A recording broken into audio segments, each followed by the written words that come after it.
Hello, my learners, my viewers. The next patriarch is Moses. Moses is a story and account of these dealings and what they did is found in the book of Exodus, chapter 1, chapter 2, chapter 3, chapter 4, chapter 6, chapter 7, all the way to chapter 11. Long after the death of Joseph, a new king came into power in Egypt, and this king did not know how Joseph had governed Egypt. But then the Israelites had multiplied greatly and increased in number, and the king feared that they might overthrow him. He therefore decided to overwork and continue to oppress them, hoping that this could weaken them. Instead, the number increased even more. So the king ordered the Egyptians midwives to kill all the newborn males. So it was at this time that Moses was born to his mother Jochebed and Amram, his father. Jochebed did her best and managed to hide the baby for 3 months. When she couldn't hide the baby anymore, she decided to make a watertight basket made of reed, and she put the baby in that basket and hid him at the edge of the river. And she asked the medium, that was the sister, to keep watch over the baby there at the edge of the river. Meanwhile, Pharaoh's daughter came to enjoy the waters of River Nile and found the baby. Then Miriam ran to her mother, Moses' mother, and asked her if she could look for actually Miriam is the one who ran to the daughter of Pharaoh and asked her if she could look for a wet nurse to nurse Moses. So Pharaoh's daughter employed Jochebed to take care of baby Moses. So as Moses grew up, the mother kept to explain to him that he was not a real Egyptian but an adopted son. She told him that he was an Israelite. Remember, Moses had a brother called Aaron and a sister called Miriam. One day, Moses went out to the field and saw an Egyptian fighting an Israelite.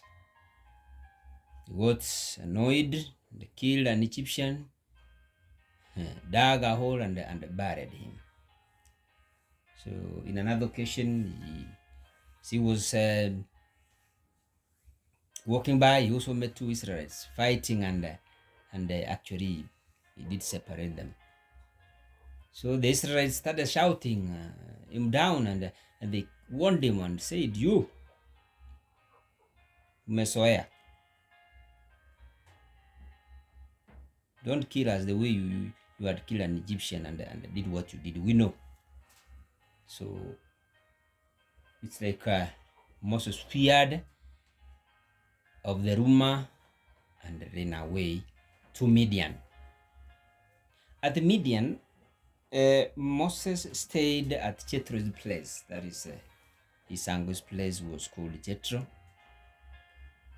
So he used to take care of Jethro's flock, and meanwhile, he fell in love with Jethro's daughter, who was called Zipporah, and later on, he married her.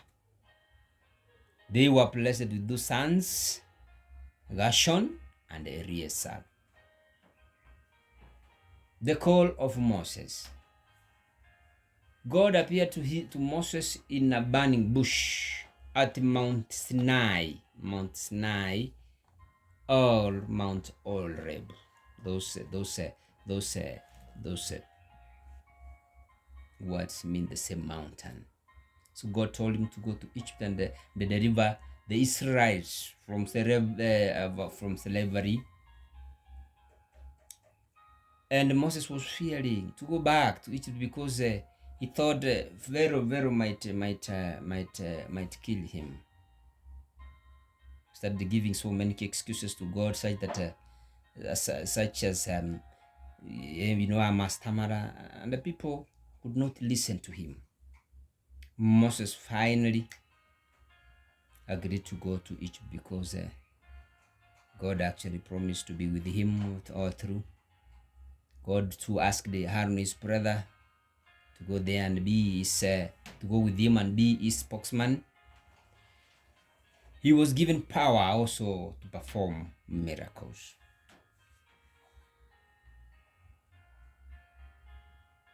Let's go on to the stories around. Let's just move on to Passover in Egypt. What does it mean by a Passover? A Passover is the day the angel of death passed over the houses of the Israelites and killed all the firstborn males of the Egyptians.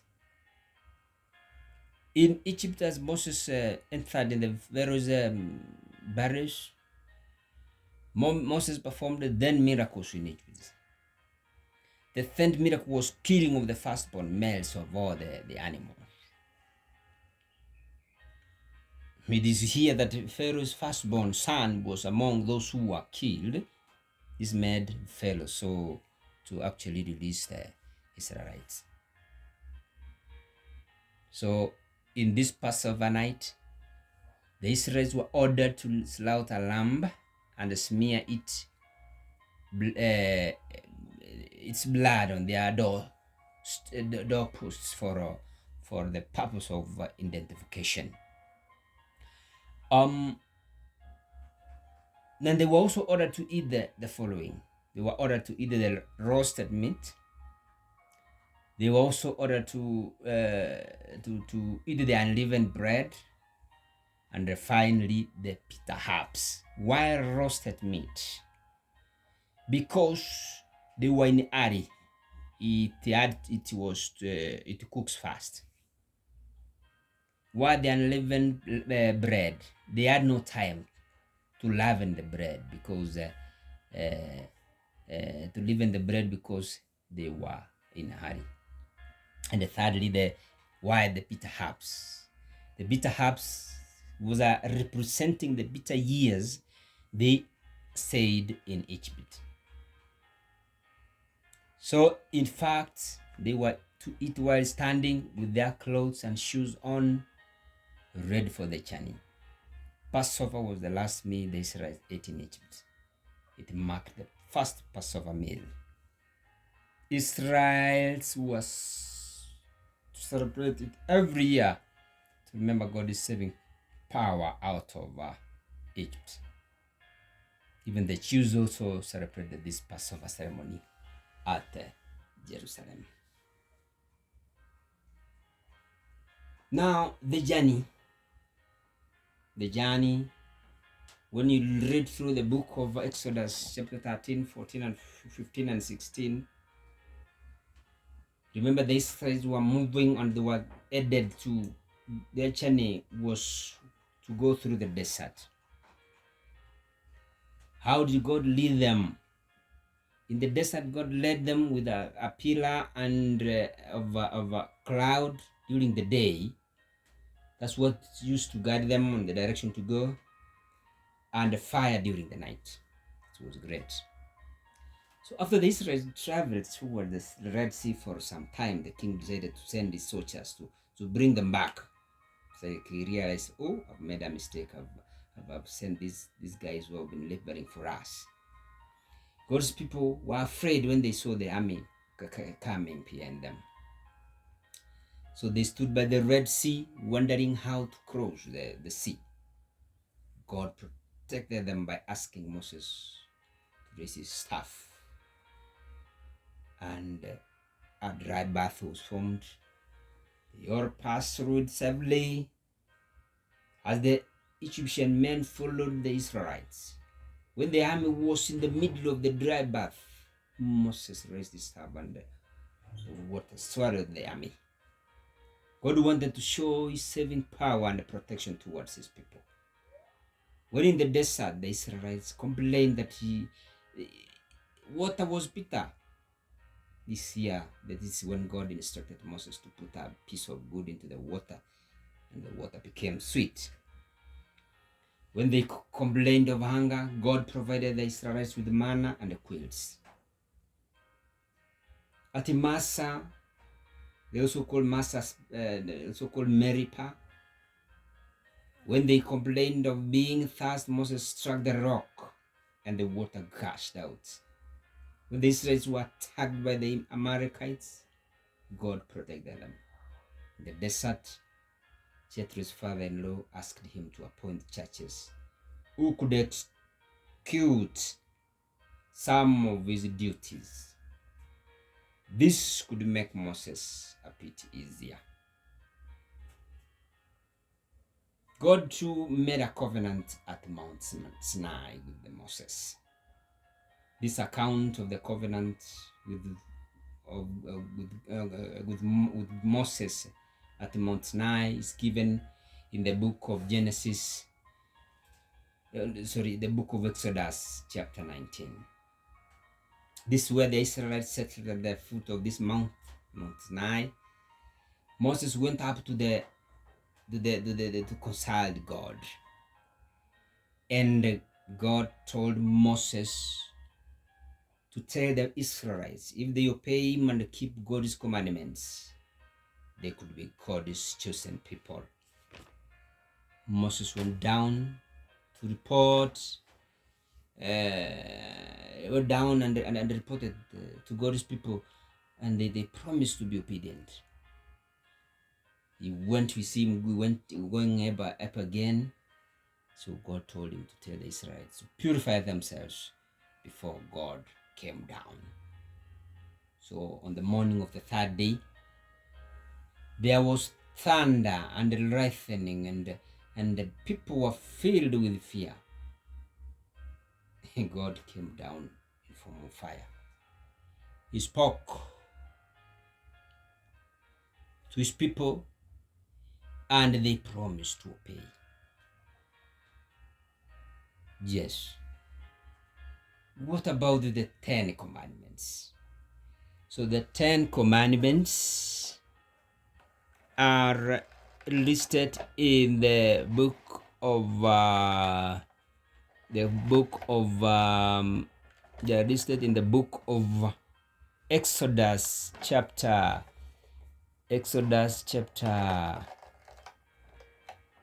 20. That's where God gives Moses his commandments. That's where God gives Moses his commands. I want us to look at the 10 commandments that God handed over to Moses. The 10 commandments. The 10 commandments that Moses, God offered Moses. The commandments are found in the book of Exodus chapter 20. Commandment number 1, worship no other God but me. Commandment number 2, do not worship idols. Commandment number 3, do not use God's name in vain. Commandment number 5, keep the Sabbath day holy. Commandment number 5, honor your mother and father so that you may live long. Commandment number 6, do not murder. Commandment number 6 is number 7, do not commit adultery. Now commandment number 8, do not steal. Commandment number 9, do not accuse anyone falsely. And lastly, commandment number 10, do not covet. Moses got the 10 commandments from Mount Sinai, and we are told, the Bible says that the commandments were written on 2 tablets. They were written by God. The first commandment, second, third, and fourth commandments, is about our duty, we men, and our relationship with God. The 5th commandment all the way to 10th command is about our duty to our fellow men. That's why in the New Testament, when Jesus Christ came, he summarized the 10 commandments into 2, where he said, love your God with your heart and soul and mind. This is how Jesus Christ summarized the New Commandments. Jesus Christ summarized the commandments as in love God with all your heart, soul, and mind.